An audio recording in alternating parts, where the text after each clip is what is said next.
Magandang gabi po, Luzon, Visayas at Mindanao. Arestado sa magkahiwalay na operasyon ang 4 na Chinese na sangkot umano sa pagdukot. Sa Pasay, mahigit 30 Indonesian ang illegal umanong denetain at kinunan pa ng passport. Sa Parañaque naman, hindi lang dinukot, kundi tinorture pa umano ng 2 suspect ang kanilang kapwa Chinese. Nakatutok si Jomer Apresto, exclusive. 我在努力啊，我真的在努力啊。 Isang confidential informant ang nagpadala ng videong ito sa Presidential Anti-Organized Crime Commission o PAOK. Kinidnap at tinorture umano ng 2 Chinese national ang lalaki sa video na isa ring Chinese. Natunto ng mga otoridad ang biktima na dinala sa isang mamahaling condo unit sa Parañaque City. Nakuha namin yung information na nandito siya sa 1902. Then, nung kinatok na namin, positibo, nandito yung biktima at sinabi niya na nagtatago yung 2 suspect doon sa mga kwarto. Tadtad ng pasa at bali sa katawan ang nirescue'ng Chinese. Nahuli naman ang isang suspect na siyang pinaniniwala ang may hawak ng baril sa video. Puwersahan ng binuksan ng mga tauhan ng PAOK ang kwartong ito kung saan nagtatago ang isa pang suspect. Dito sa kwartong ito sinasabing tinorture ng mga suspect ang Chinese national na biktima. Kabilang sa mga na-recover ng PAOK dito ang ilang kagamitan tulad nitong mga panaksak at pamalo na ito.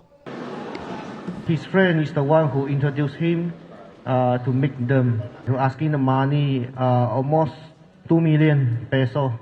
She is come out from BGMP, Parañaque. After that, his friend is introduced him because he wanna looking for the room. He just come out from BGMP. Suddenly, when he going up to that room, suddenly he been kidnapped na. May posibilidad daw na sangkot sa illegal na pogo ang mga suspect at miyembro din ng isang malaking grupo.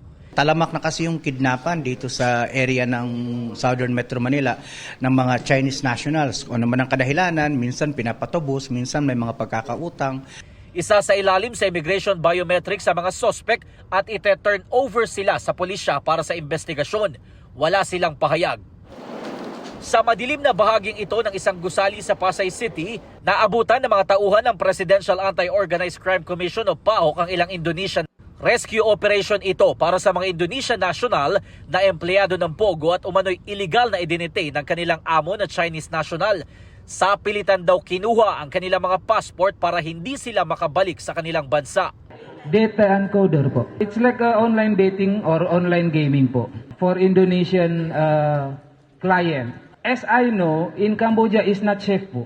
Kasi alam ko talaga yung area ng Cambodia, hindi yan safe. Nakipagbigay ugnayan kami agad doon sa Indonesian Embassy. So, dumating po yung Interpol at na-rescue natin. Sa kabuuan, umabot sa 34 na Indonesian ang nasagip sa operasyon habang 2 Chinese ang naaresto. Isa sa kanila ay pinaniniwalaan na dating miyembro ng People's Liberation Army at tumatayong boss ng mga nasagip na dayuhan. Kasi may uniforme siyang pinakita na naka People's Liberation Army. Dati siyang may kaso ng kidnapping. Pinakita niya na dismiss na raw yung kaso niyang yon. Pero aalamin pa natin. Sa ngayon ay magre-request sila ng voluntary repatriation sa Indonesian Embassy para mabigyan ng one-way travel pass ang mga biktima. Para sa GMA Integrated News, Jomer Apresto, nakatutok 24 oras.